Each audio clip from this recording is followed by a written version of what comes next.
to the family of the deceased. Lastly, let me hasten to dismiss any impression that may be created that the city is lacking in capacity or engineering skills to understand and respond to the situation that we are confronted with. It is the city's own engineers and emergency services that have directed the work being undertaken to respond to the disaster.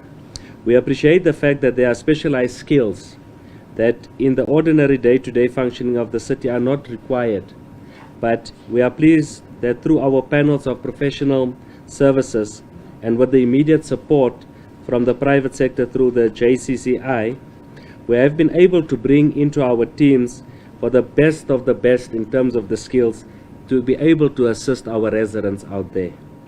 In times of disaster, it's all about cooperation and partnership that will allow humanity to triumph. That is the standard practice world over, and we will not be distracted from the task at hand by such misinformed and misguided statements. We are indebted to the teams that have spent more than 48 hours on the ground, giving their blood, sweat and minds to the success of this operation. Their skills and expertise have assisted us immensely in the city to the point where we are now. I can indicate to you as the media, the news that just came in now is that they've also detected and identified an old Johannesburg gas line, and that has been discovered to still be active, and the work will commence to close and isolate that. Thank you very much, Lee. Thank you, City Manager. We will open the floor for colleagues who may wish to pose questions to the City Manager and the panel that supports the City Manager from the various departments. I've got Alex, I've got Heidi, I've got one hand, I've got Bali, SABC at the end. Maybe if we can take that line and then we'll come for a second. Thank you so much. I have two questions for the city. The first is, you've just mentioned a gas line, an old Joburg gas line. Can you give us more details? Is that leaking gas? Has it been building up? Is that the cause of the explosion? And then to the city, there's been some comments by councillors about the Premier's interference or speaking for the city. Can you comment on that, please? Thank you. It's Heidi Jacobs from the NCA. That was going to be my question. So you speak about this old gas line that has been detected. Can we have context? What does that mean? Is that a risk? Is that what does that mean? And then it's 48 hours later. What has caused this explosion? Are we any closer to knowing? Yesterday we were told about manholes and Telkom, and everyone's still confused about what that even means. So can we just have clarity? Thanks. Good afternoon. My name is Shannon Merricks from Kasi Broadcasting Africa. I heard the report on the gas line and so on, but we are in Joburg. We know there's Nyaupe boys in the area. We know there's people underground in those manholes. Has there been anyone going to look at whether that was a human error or whether it was a deliberate sabotage? Because we're not going to debate with anybody. There's young boys underground staying there, whether you call them hobos, whether you call them terrorists, they are there. Does anybody want to go and look at that risk factor? Thank you.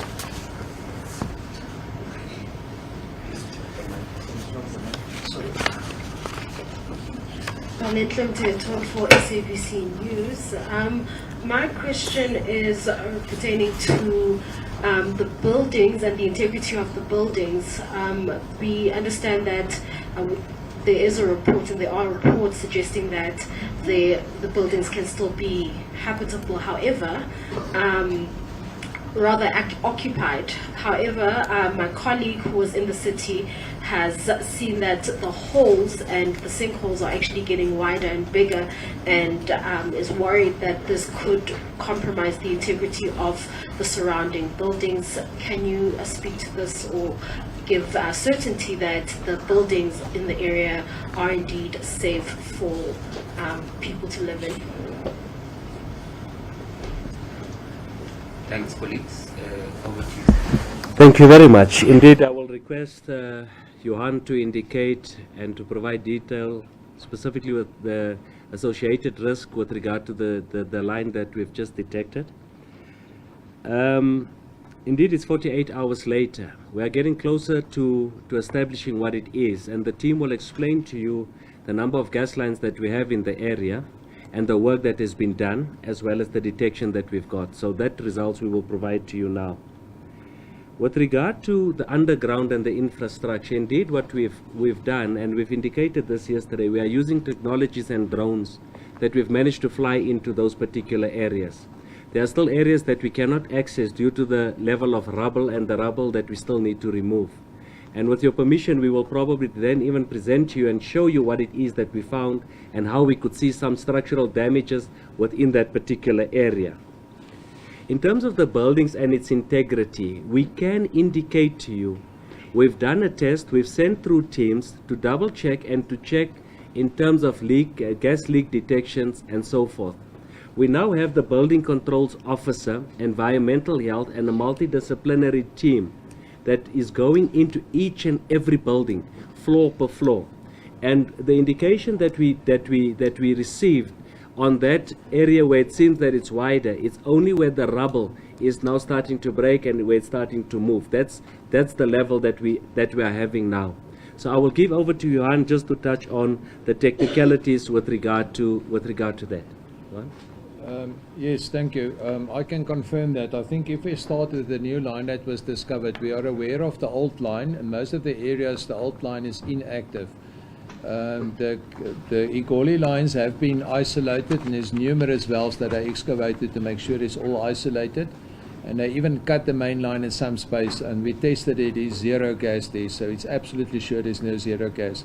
But we still detected gas sort of midway into the explosion, and that's why we investigate and open some of the rubble, and then discovered the smaller line, old Johannesburg gas line, is a steel line, and that is active and flowing methane gas. So we are not sure if it is connected somewhere to the Igoli line as part of a distribution line from one of the tenants or one of their clients. But they will actually isolate that as well. Then it will be safe. So most of the areas, the gas levels have been depleted, and we are almost ready then to start with the remedial work and for electricity to activate the services as well. So this is a bit of a surprise that nobody knew about, and that's why we keep on searching and testing. We have also appointed Envirotech that will measure the whole of next week, and we have now also extended the scope. Tomorrow we will actually the extended cavities or the main ring around Joburg going up to the old Santonville after what's it called, the central buildings will be tested. There's 9 additional manholes that we just make sure all those trenches and cavities are basically free of gas. So that will be done with electricity tomorrow, that we just mitigate any future event as well while we're busy testing it now.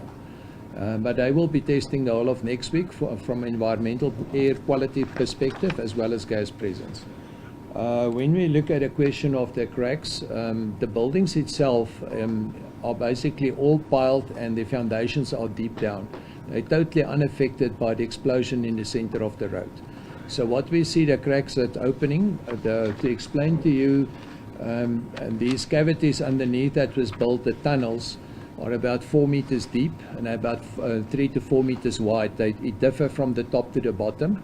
So you have the side walls, and because of the explosion, some of the side walls are collapsing and some of it are falling in. So you'll see the cracks open.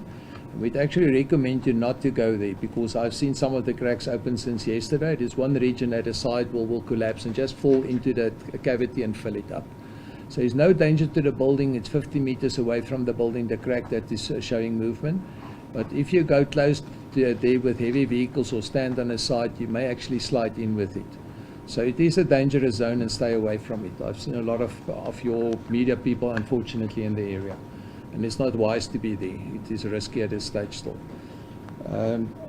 Then I think the last thing that we have addressed, it's stability. So the rest of the buildings are basically safe. So there's nothing that show any indications that the buildings were damaged or their foundations were damaged by this explosion in the center of the street. The only place that we saw little damage was in a corner of Joburg Street, where there was a channel going to the side. It actually blew up the traffic light, and you can see the canopy have a vertical blow, and that is part of the release of the explosion that actually showed that it blew out there. That's the only other evidence we have seen. And then on the footage that this gentleman here will show us now, we also see further damage, which it didn't collapse, but it actually cracked some of the slabs, and that's why there's more of the road barricaded. That's what I'm showing you there. So the technology support us to actually investigate upstream and downstream. The upstream side, because of the high moisture content, they will do the investigation. It's the temperature delta between yesterday and today actually fogged the lenses, as you guys would know who have cameras. So we just have to ventilate it properly, and then they will be able to do that investigation as well. To the question of the Nyapas, or Nyapos, Nyape, whatever it's called, I think this footage is actually visual evidence for us that there's nobody living down there. And the downside is a lot of water there. There is no baggage, no people, no evidence of food, no evidence of any people working down there. So we can exclude that in totality from this risk. They were not part of this. So the ignition was accidental. And then the cause, I think somebody perhaps haven't been at our brief last night. The cause is a gas explosion. It was gas that leaked. The source of the gas is what we try to determine. Whether it's the old gas line, whether it is from the tenant side or the client side that the Ecoli has leaked in there. And I brought in my specialist today, Dr. Antonio, as well, that we do explosion simulation to see what the magnitude and the size would be, that we can try and determine what's the volume that was exposed and determine what other sources we must search for. So we're busy with that. So we are not conclusively know where it came from. What it is, we are quite sure what caused that. It's 450 meters, about 7 meters wide, 169,000 tons roundabout of material that was lifted, and if you calculate that in megatons, we calculate it in tons of dynamite, so I can tell you it's a lot. We'll be able to give you figures in about 3 or 4 days' time once we have done the calculations. It's a big explosion. So it is not a 5-liter gas by a Zama or something like that. If you think that is what exploded, that won't do that. And the terrorists? There's no terrorist activity. From the footage we have seen, the traces that you've seen for my sins, I also worked in arms corps for 5 years, so I know the traces of explosions. All types, plastics, as well as industrial explosions. We haven't seen any of those traces. So there's no evidence of that at all. We mustn't even discuss it. This is a pure gas explosion. No, thank you very much. I think it's quite clear from our side, technically and otherwise, it's definitely a gas explosion. Which line it is, we are now detecting that, and we are assessing that particular part. We are ruling out at this point anything related to Zamas or anything illegal mining and so forth. So that for now it's out. The last point I wanted to raise is that we will be fencing off the area, and that should be starting by tomorrow, and we will be providing feedback as we are moving, because indeed it's a disaster site, but it will be becoming a construction site very soon. The dependency remains. Once we can get the site to be safe, we can then be able to ensure that we then deploy our resources in, whether it's from the side of our entities and so forth, and we will be taking full charge of these particular processes through our entities, and then work around the clock through with our teams to ensure that we get this place up and running. It will take a few weeks and a few months, but the teams are in place. Thank you very much, Sia. I don't know if there's any follow-up. Maybe one. Okay, I see Alex, and then Bali, and then Koba, and then we'll close it off. Thank you. Just my second question was about the Premier. So I'll take that one as well. Thank you. Thanks. I think before Bali comes in, the question about the Premier, will leave it to the political principals in the city.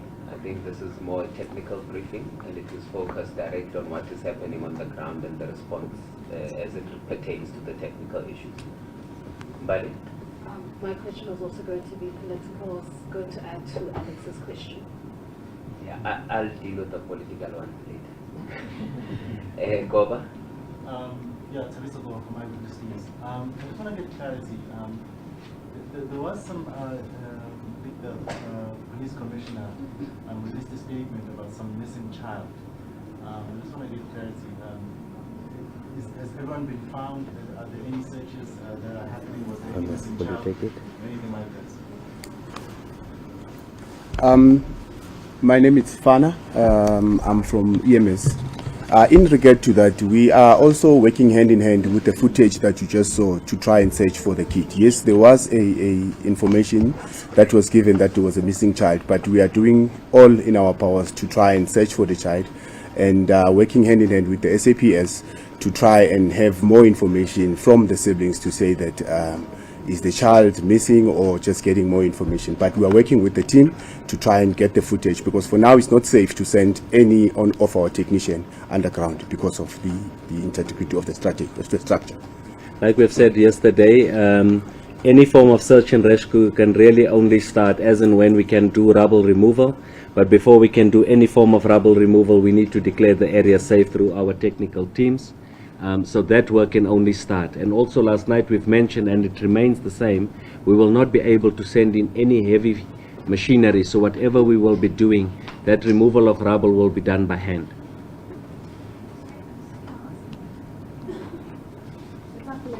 No problem. Just one last question, and I'm going to ask colleagues that if there's any very important question that you'll die without leaving us having asked, let's do it quickly, because as you see, the entire team that's here still needs to go back to site. They've been there for the last 48 hours, and they must still push further to make the site safe for any restoration of services. Heidi, then. I just want to ask, I think it's a fair question. There's no possibility, or you'll tell us, of any secondary explosion. Not only just in that area, but all around it. Yes, my name is Shannon from Kasi Broadcasting Africa. Based on your report,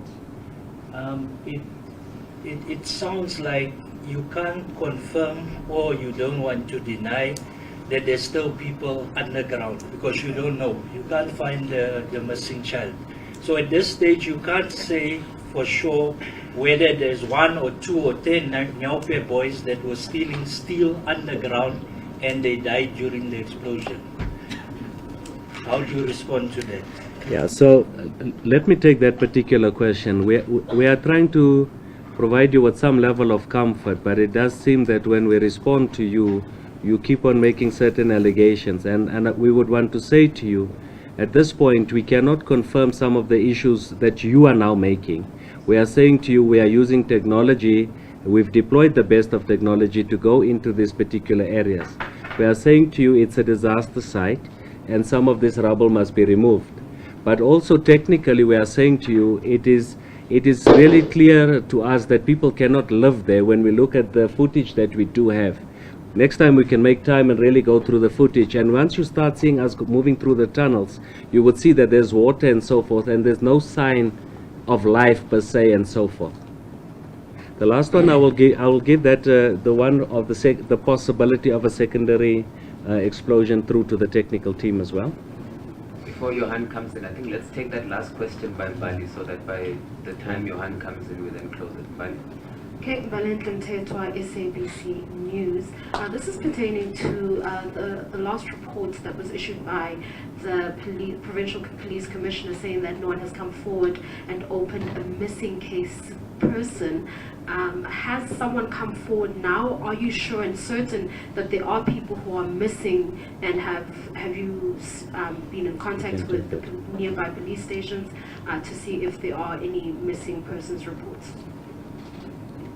Thank you. I think let's maybe allow Johan, and then CM, you can close it off after. Okay. Yeah, the risk for a secondary explosion, that is the reason that we are testing the total tunnel structure, the major tunnel structure for gas. We have tested the kilometer upstream, we have tested the sidelines, we have tested 600 meters downstream, and there's no gas present at this stage. What we find there is a bit of rotten water, so it's a bit of sulfur smell. So we detect every type of gas that there is, but it's not something that will explode. And it's not at the levels of explosion. So we have the what we call lower level of explosion, LEL, is just buzz names. So nothing is close to LEL and there's no methane there. But we are going to test to the mainstream, that is to the city center and to the distribution center as well. And it's a ring main running around the center of town that is kilometers long. So that will happen tomorrow. It's like 14 manholes over about 4 or 5 kilometers distance. And it is just to be sure, and to be prevented if we're doing that. From our side, we can confirm with regard to the missing child, it's only information that we got, but there's no case number or anything at this stage. But we would want to really request you and our residents to remain patient with us. We will be providing this feedback quite often, and we are committed to this process, and our teams will continue to work around the clock in order for us to be able to provide the feedback and also to make a difference. Thank you. Thanks a lot, CM, and thanks to the colleagues. I think as the CM has said, the commitment is that we'll do these updates regularly. It might not be as regularly as tomorrow again, but perhaps Sunday or Monday morning once we have made some considerable progress in the work that's been done. Thanks a lot, colleagues. Thanks, CM. And the video, are they fine to see? No, I think we're fine with it. It was really just to show you, colleagues, that we've already got footage of going underground, what is happening. As you could have seen, some of the wiring has fallen off from the brackets from the explosions. We're also able to pick up some underground cracks, and that's why we're closing some of the intersections, because we can pick up that there are cracks underground, and those intersections possibly could be compromised in terms of their integrity. So yeah, that's work that's ongoing, and will continue to go on until we're able to finalize and make sure that the entire space is safe. Thank you very much. Thank you.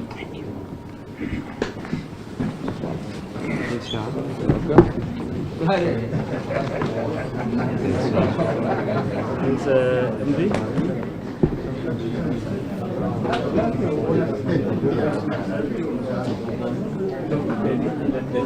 The guys on the side, how are you going to do it?